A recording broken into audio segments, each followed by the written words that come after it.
And so we see now this level setting of what's going on in digital health and state policy and federal policies around digital health.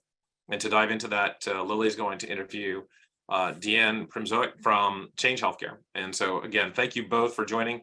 And Lily, handing the virtual stage over to you. Hi, everybody. Thanks for joining. I think we have some very interesting thoughts around health equity. I think we will start with that, and then we'll go into talking about personalized healthcare, which was the subject raised on the prior talk. And so just to give everybody, to introduce myself to everybody, I'm a partner at Goodwin. I'm in the life sciences group. I've been working on a lot of AI deals and precision medicine, and happy to talk about that towards the end. But first of all, I want to introduce Deanne Chasm at Change Healthcare. And Deanne, did you want to go ahead and introduce yourself? Sure. Thank you, Lily. Yes, Deanne Primozic Kasim. I'm actually in the middle of a name change, but I am happy to be here. And I have run health policy and advocacy for Change Healthcare for the last 5 years. And actually, one of the areas that we've seen a lot of policy change has been in the use and application of AI and ML. So happy to talk with you today. Yeah, no, that sounds great.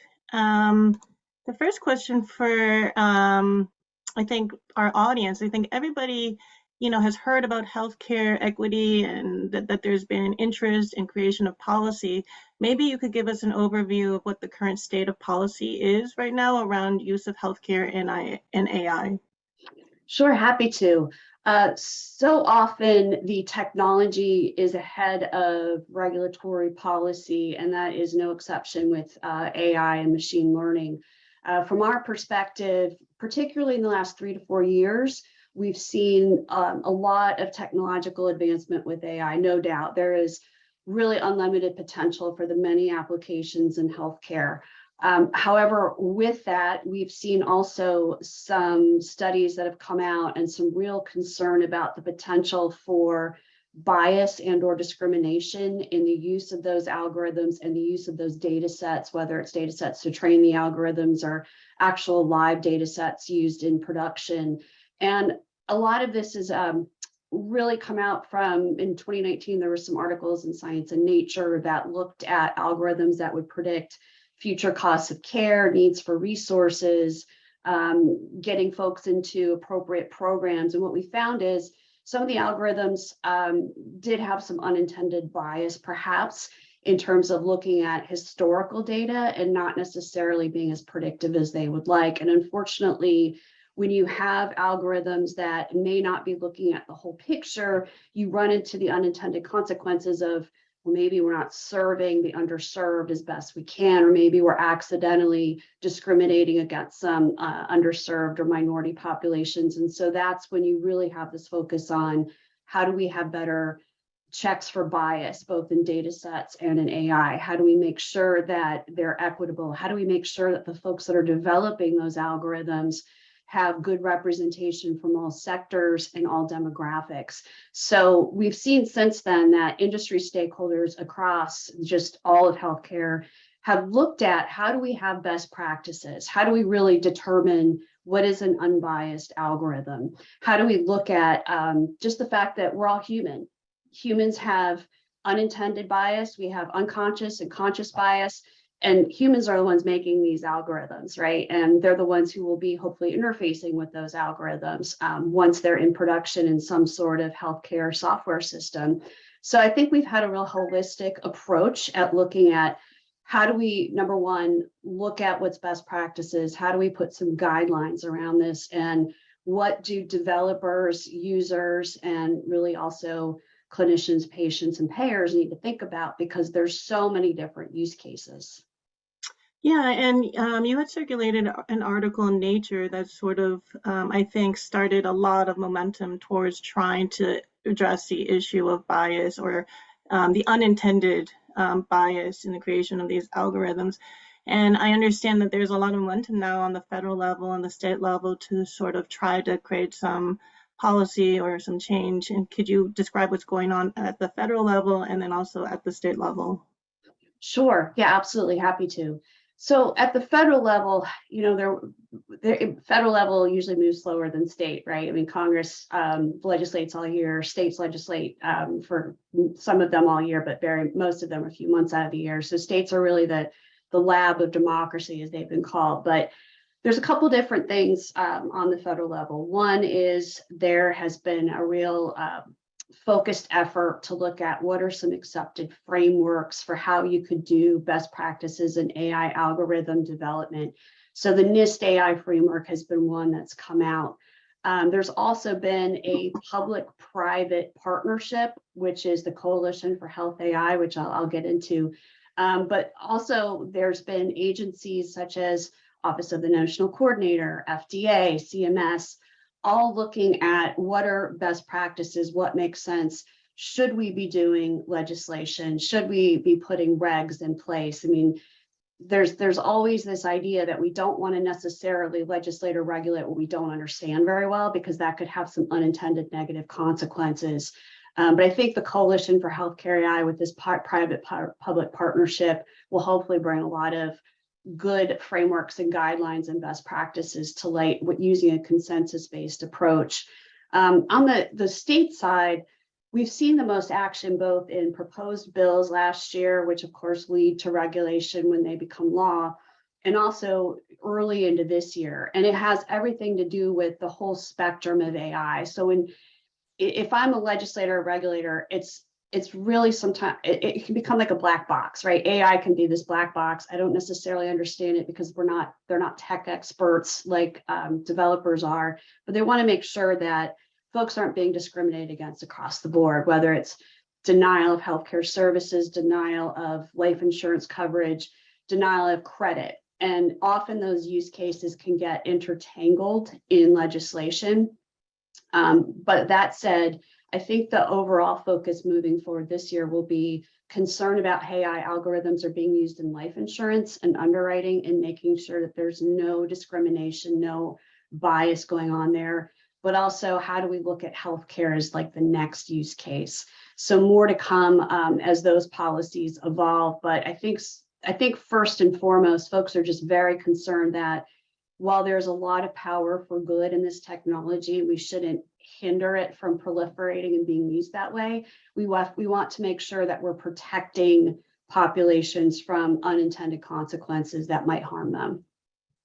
Yeah, no, absolutely. And then I guess one last question for you is, you had mentioned the Center for Healthcare AI. Who are the constituents? Are they public? Are they government? Are they private companies? And how does it, what's its mission, I suppose, is the best question. Great question. It sounds like there's a high level mission, but there's it's how do you implement that? Yeah, and no, it's a great question. And I would encourage folks to check out coalitionforhealthcareai.org to find out more. But Change Healthcare was actually one of the founding vendor partners. Microsoft, Google, and SAS are in there as well. But this really was almost the brainchild of Dr. Halamka from Mayo has been talking about this for a number of years, about what if we could come up with some best practices, some guidelines, a nutrition label, if you will, for healthcare AI that says, we've gone through these tests for bias, we've followed the best practices, we've followed the framework.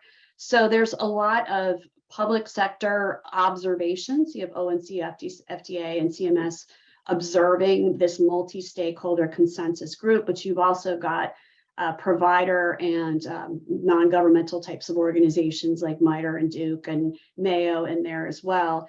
But the idea behind this is to harmonize the standards and guidelines for healthcare AI, as well as educate end users on how to evaluate these technologies for adoption. And like I said, it's a consensus-driven framework. So there's more to come. They're just really getting past their first year of existence, but I do think it's one of those watch this space. This is going to hopefully inform regulators as well as legislators on what best practices look like moving forward. And on that note, Lily, I wanted to ask you, as a practicing attorney who's working a lot with contracting in this space, what are you seeing as maybe some legal or contracting trends in terms of users contracting with AI developers and vendors? Yeah, no, I have to say that this issue has not come up yet, but I think that it will.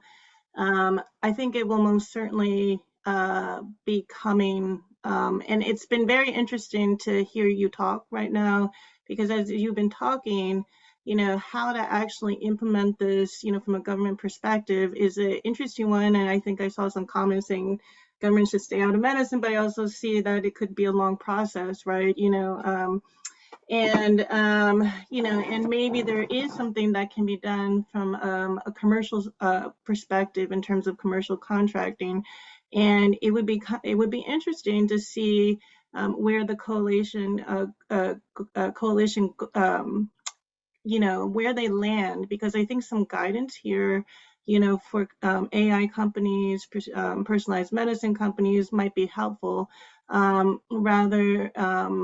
we could just sort of maybe put in our agreement some sort of, I don't know, I don't know if it's a covenant or rep or something like that that just speaks to that they'll think about these kinds of issues in their platform. That's a tricky one, from a commercial contracting perspective. And yeah, agreed. I would just add that maybe in your practice, if you've seen it or haven't seen it yet, the FDA put out recent guidance about updating their guidance for software as a medical device and how AI and algorithms fits into that. And often that will sweep up clinical decision support that isn't a device, but now it may be a device under that new guidance, and that may affect contracting as well. Yeah, no, that's very helpful. No, thank you, Deanne. I think the last thing that I'll just wanted to say is, so I'm just making sure that we covered everything. It's just talk about JP Morgan for maybe the last minute or so. So one of the panels that I moderated at JP Morgan for our Goodwin KPMG Symposium was actually focused on AI and precision medicine, and how to do deals, collaboration deals and licensing deals in that space. And it was very interesting because we had representatives from AI companies, precision medicine, and I think where the health equity conversation, I think it naturally falls in the bucket of precision medicine. So I feel like there's actually different kinds of AI type companies going on. So I think in the personalized medicine, the precision medicine, when you create algorithms, there's a sort of a natural question there, whether those algorithms are biased or not. Some of the other companies are focused on early stage discovery, either the therapeutic or the compound, or,